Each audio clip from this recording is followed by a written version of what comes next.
Clinicians spend a lot of time tracking down who to talk to, waiting for callbacks, and it's really important to patient care. I wish and I hope that organizations are prioritizing this, talking about it, finding funding for it, working with their clinical teams on what's needed, because it really makes a difference when it comes to patient outcomes and I think clinician satisfaction.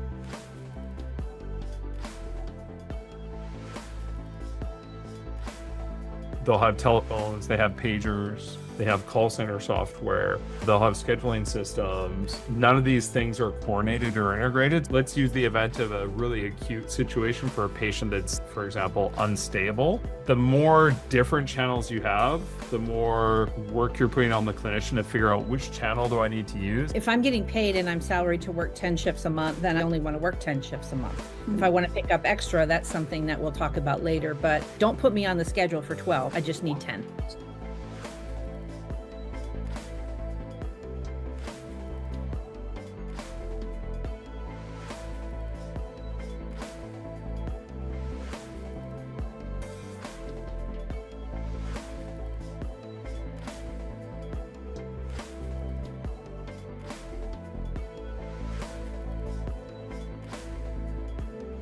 These schedulers all come in knowing I want to try and have an equal distribution of these call shifts. I want to try and have it so that we're not working these certain types of shifts too close to each other. In a lot of cases, they come in with those intentions. It's just building the schedule manually. It's hard to find that schedule that is going to allow you to try to give that to your team without compromising what you need from an operational perspective to schedule into your schedules.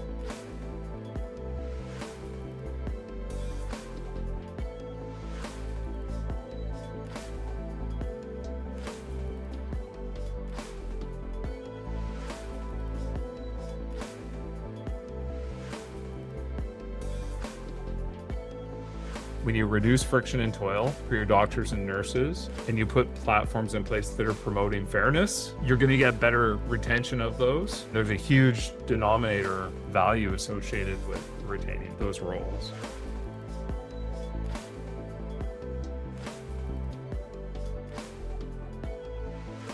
It goes back to the voice of the nurse and the clinicians being heard and listened to. I think some of the organizations that have the strongest cultures in place, the strongest nurse retention, the lowest vacancy rates are those that give the voice and the power to those who do the work.